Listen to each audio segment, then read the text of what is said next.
जिस तरह का माहौल चल रहा है नीट 2024 एग्ज़ाम को लेकर, एक बात कहना तो तय है कि क्या ये एक्चुअली एक मेरिट एग्ज़ाम है या फिर जस्ट एक एलिमिनेशन प्रोसेस है।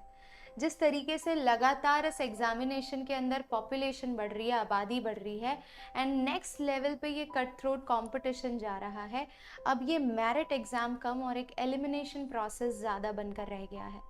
बच्चा चाहे जितना भी सोच ले, 720 तक का भी स्कोर अगर बच्चा टारगेट कर रहा है तो आज उसकी लाइफ में एम्स दिल्ली की सीट गारंटीड नहीं है। तो क्या ये एक मेरिट एग्ज़ाम होगा या हम इसे सिर्फ एक एलिमिनेशन प्रोसेस कह सकते हैं, क्योंकि हमारे देश के पास इतनी सीट्स है ही नहीं कि इतने सारे काबिल बच्चों को वो एमबीबीएस की एक सीट दिला सके। बहुत दुख की बात है और जो स्कैम हुआ है वो तो खैर अलग ही लेवल पर है। उसके लिए हम सिर्फ अवेयरनेस क्रिएट करके और जो जुडिशियली एक्शंस ले सकते हैं हम, या दूसरी चीज़ें कर सकते हैं जैसे कि मार्क्स को लेकर, या जिस तरह की धांधली हुई है इस बार नीट एग्जामिनेशन के रिज़ल्ट को लेकर, उसमें आप एज ए स्टूडेंट क्या कर सकते हो। आप हर जगह वीडियो देख रहे हो, री नीट ट्वीट कर रहे हो, सारी बातें सही है, बट आई थिंक जेन्युइन राय यही होगी कि इन चीज़ों में ज़्यादा मत पड़ो। एक ही चीज़ कर सकते हो सिंपल, वो है आरटीआई फाइल कर दो। राइट टू इन्फॉर्मेशन का राइट हर किसी को है। अपने पेरेंट्स को कहिए आरटीआई फाइल करें और इस रिगार्डिंग इन्फॉर्मेशन दें। एज अ स्टूडेंट अगर मैं एक बच्चे की बात करूं, वो जैसे ही 10वीं से 11वीं में आता है और ये सोचता है कि उसे डॉक्टर बनना है, तो वो उसका एक डेली रूटीन चेंज करता है, अपनी एक नई लाइफ साइकिल फ्रेम करता है। रोज़ अगले 2 साल तक वो इस उम्मीद के साथ जीता है कि एमबीबीएस डॉक्टर बनने के लिए एटलीस्ट मुझे 650 प्लस तो स्कोर करना ही पड़ेगा, और उस टारगेट को लेकर चलता है, लगातार मेहनत करता है, हर चीज़ों को साइड पे रख के सिर्फ उसी एग्ज़ाम को फोकस करके पढ़ता है, सिर्फ इस उम्मीद के साथ कि चलो यार एक मेडिकल कॉलेज की सीट मिल जाए, क्योंकि एम्स तो मिलना अब बहुत ही ज़्यादा मुश्किल हो गया है। एक टाइम था जब नीट एग्ज़ाम सबसे पहली बार कंडक्ट हुई थी, दैट वाज इन 2013, एंड 2013 में जब ये एग्ज़ाम पहली बार आई थी, I will share my NEET score, and एक मिनिमम स्कोर पर भी आप देख सकते हो कि हमारी रैंक कितनी थी गुजरात से, एंड ऑल इंडिया रैंक कितनी थी।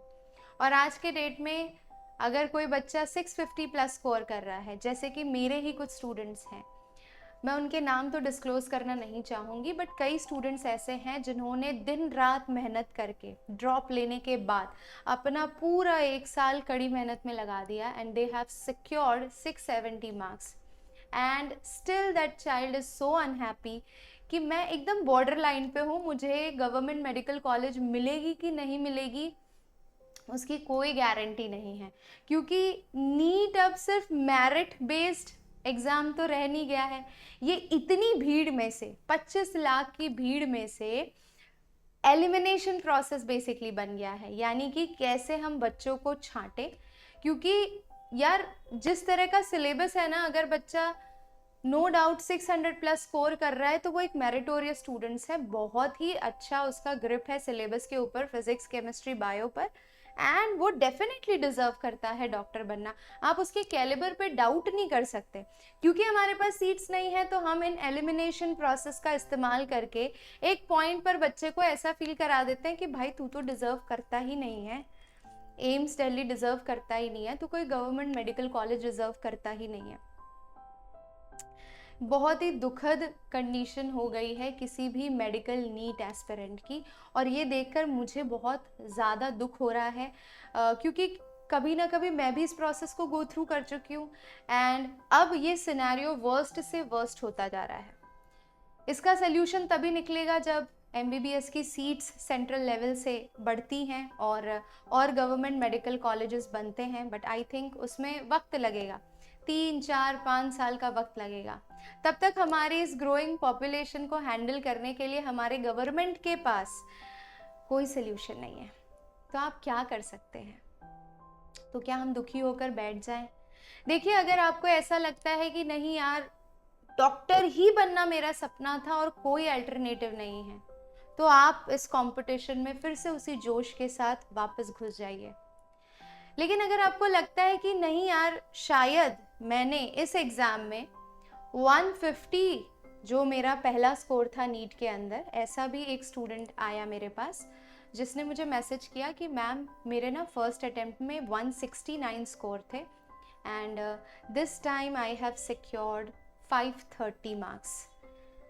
एंड जिस तरह का कट थ्रोट कॉम्पिटिशन है, मुझे पता है कि जीएमसी में मुझे नहीं मिलने वाला है, कोई भी गवर्नमेंट मेडिकल कॉलेज नहीं मिलेगा। तो मैंने सीयूईटी की तैयारी की। सीयूईटी तैयारी करने के बाद मेरे कुछ 450 स्कोर आए हैं एंड उस पर मुझे जामिया इस्लामिया यूनिवर्सिटी में एडमिशन मिल रहा है। और क्योंकि केमिस्ट्री मुझे आपने पढ़ाई थी, हालांकि मैं ये पूरा मैसेज आपको यहाँ पर स्क्रीन पर साइड में दिखा दूँगी जो बच्चे की तरफ से खुद ही आया है।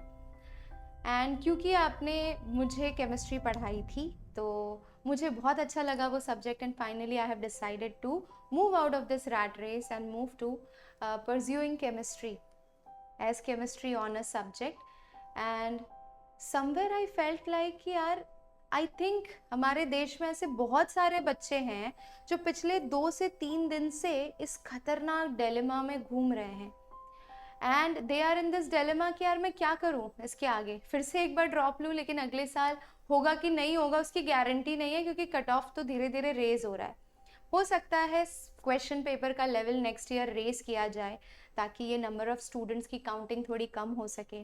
स्कैम का इशू भी है इस बार, कई सारे बच्चों को पेपर मिल गया था, तो बहुत सारी प्रॉब्लम्स हैं। एट द सेम टाइम अगर बच्चा ये सोच रहा है कि यार मैं एक और साल ड्रॉप लूँ, यार अगर तुम्हें हार्ड कोर लग रहा है कि नहीं यार मुझे डॉक्टर ही बनना है, तो आप इस रैट रेस का हिस्सा दोबारा बन जाइए। लेकिन अगर आपको ये लगता है कि नहीं, शायद मैंने खुद को तो प्रूव कर लिया कि यार मैंने बहुत मेहनत की and I am satisfied with this result, maybe through the elimination process I am not able to get to that seat where I wanted to, but I think I have done my best. अगर वो feeling है आपके दिल में तो it's okay यार। आपने अगर 550 प्लस स्कोर किया है ना नीट में, आप हो एक अच्छे बच्चे, कोई डिनायल नहीं है इस चीज़ में। आप नीट की जो एंट्रेंस प्रोसेस है उस दौरान जो हार्डवर्क करना सीखते हो उससे प्यार करो। अगर आपने उस चीज़ से प्यार किया है तो ये हार्डवर्क जो आपने करना सीखा है ना, वो आपको किसी भी फील्ड में सबसे टॉप पर पहुंचा सकती है। और क्या बाकी फील्ड्स को अच्छे स्टूडेंट्स की ज़रूरत नहीं है क्या बाकी फील्ड्स में इतने कंपटीशन की ज़रूरत नहीं है क्या ये सिर्फ एक डॉक्टर बनने की होड़ ही जहाँ पर इतनी ज़्यादा strict competition, cut throat competition है, क्या वहीं पे हमें टॉप मोस्ट स्टूडेंट चाहिए? आपको नहीं लगता हमारे देश को बेहतरीन जर्नलिस्ट्स की, बेहतरीन लॉयर्स की, बेहतरीन टीचर्स की, बेहतरीन प्रोफेसर्स की ज़रूरत है? एंड अगर आप स्विच भी करते हैं अपना करियर तो इसमें गलत क्या है? आप इस हार्डवर्क के साथ उस फील्ड में टॉप पर जाएंगे बेटा। सिर्फ वही ऑप्शन है ऐसा भी जरूरी नहीं है, और वही ऑप्शन है अगर आपने दिमाग में ठान लिया है तो ये भी याद रखिएगा कि कंपटीशन कट थ्रोट होना है, हमें निराश नहीं होना है और हमें इस एलिमिनेशन प्रोसेस को ओवरकम करने के लिए अपनी 100% देनी ही पड़ेगी। ऑल इन ऑल मैं बस ये कहना चाहती हूँ कि यार अगर वही एक सपना है तो निराश मत हो, इस चीज़ को एक्सेप्ट करो कि हमारे देश में आबादी ज़्यादा है, सीट्स कम हैं और हमें एलिमिनेशन प्रोसेस को ओवरकम करना है और हमें यही करना है, तो हमें एनी हाउ जान लगानी पड़ेगी। और अगर आपको ये लगता है कि यार 3 घंटे का paper can not decide my calibre और माई नॉलेज और the level which I can achieve in my career, so I think even if you're switching a career, it's always a good decision and I completely support such kind of students. Very good decisions बच्चों, आप आगे जाकर बहुत खुश होगे इस decision को लेकर and all the best for your future. Just मैं ये चाहती हूँ इस साल के बच्चों को तो एटलीस्ट जस्टिस मिले एंड ये वीडियो उन बच्चों के साथ स्पेशली शेयर करो जो इस डिलेमा में ऑलरेडी हैं। बेटा निकलोगे ना जब इस डिलेमा से 2-3 साल बाद, शायद आपने करियर पाथ चेंज कर लिया हो, आप भगवान को थैंक यू बोलोगे, क्योंकि जो होता है ना सबसे बेस्ट चीज़ें आपके लिए सोच के रखी है भगवान ने। तो इतना ज़्यादा खुद को प्रेशराइज मत करो। जहाँ पर लगता है कि नहीं, मैं आपको डिमोटिवेट नहीं कर रही, आपके सपने के लिए आपको करना है आप करिए, but at the same time I would say कि इट्स ओके यार, इट्स ओके। अगर आप यहाँ से दिल से सेटिस्फाइड हो ना कि अगर मैं 100 मार्क्स से यहाँ तक जंप कर सकता हूँ 550 तक, सो आई थिंक मैंने उस सिलेबस के साथ 100% जस्टिस किया है and I have given my 100%। I have overcome that failure जो मेरे सर पे ये टैग लगा था कि मेरे को 11th-12th का सिलेबस मेरा इतना अच्छा नहीं है, मैं इन क्वेश्चंस को अटेम्प्ट नहीं कर सकता या इस लेवल पर उसको अप्रोच नहीं कर सकता, इतना नहीं स्कोर कर सकता। Everything is fine. मैंने वो चीज़ खुद को प्रूव कर ली ना। Now I am happy with my result. जो भी मेरा पास्ट परफॉर्मेंस था उसके कंपैरिजन में, गो अहेड बच्चों, thousands of options are there out in the world. Just don't think of like कि यार दुनिया ही खत्म हो गई। आपने जितना हार्ड वर्क किया है ना, it will pay of even in your next career option. कभी भी कोई भी मेहनत वेस्ट नहीं जाती है। इस बात को दिल से लगा लीजिए और समझिए इस बात को। शायद आपके पेरेंट्स को समझाने में ये बात हेल्प कर जाए।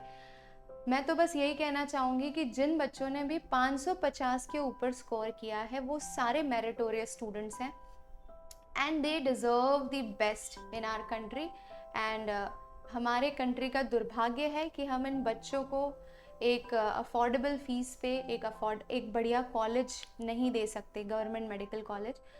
बट मुझे पता है कि हमारे बच्चे बहुत ही होशियार हैं और ये जिस भी फील्ड में जाएंगे उस फील्ड में टॉप पर होंगे। और बाकी फील्ड्स में जब आप लीड करोगे तभी हमारा देश किसी ऊपर लेवल पर लीड कर रहा होगा।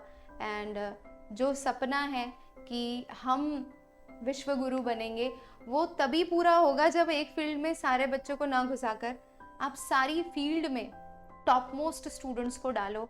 और वो जब सोसाइटी को अपलिफ्ट करेंगे अपने अपने सेक्टर के अंदर अपना 100% देकर, तो हमारे देश की दशा ही बहुत बेहतरीन होगी। सो on that positive note I hope आप तक वो मैसेज पहुंचा होगा जो मैं जेन्युइनली आपसे कहना चाहती हूँ। एंड ये दो पर्सपेक्टिव, दो अलग अलग स्टूडेंट्स के, एक वो जो 670 स्कोर कर रहा है और एक वो जो 530 या 550 स्कोर कर रहा है, दोनों के लिए ही फ्यूचर का डिसीजन बच्चों सोली आपके हाथ में है। आप क्या डिसाइड करना चाहते हैं, दिल से मन से समय बिताइए अपने साथ, अपने आप से बात करिए और फिर डिसीजन लीजिए कि क्या ज़रूरी है अगले साल ड्रॉप लेना। और अगर है दिल से आवाज़ आती है कि हाँ मैम उतना ही ज़रूरी है, go ahead with this elimination process, I would say, not a merit exam. And those who are like, no ma'am, I think I have given my 100% and we can go ahead with any other field, और हम जहाँ पर भी जाएंगे आग लगा देंगे, go ahead with any other field of your country. It requires your expertise, your caliber, your energy, your youthful charisma, everything. So on that positive note, I would like to thank all of you and इस channel के माध्यम से मैं लगातार आपको NEET 2025 के लिए aware करती रहूँगी। एंड एक अगली वीडियो आने वाली है कि अगर जिन बच्चों के नीट एग्ज़ाम क्वालिफाई हो भी गए हैं वो अप्रॉक्सीमेट कितना अर्न करेंगे, उनकी अर्निंग क्या होगी, उसके रिगार्डिंग भी एक वीडियो आपको जल्द ही मिल जाएगी। So on that positive note, bye bye, take care, see you, love you.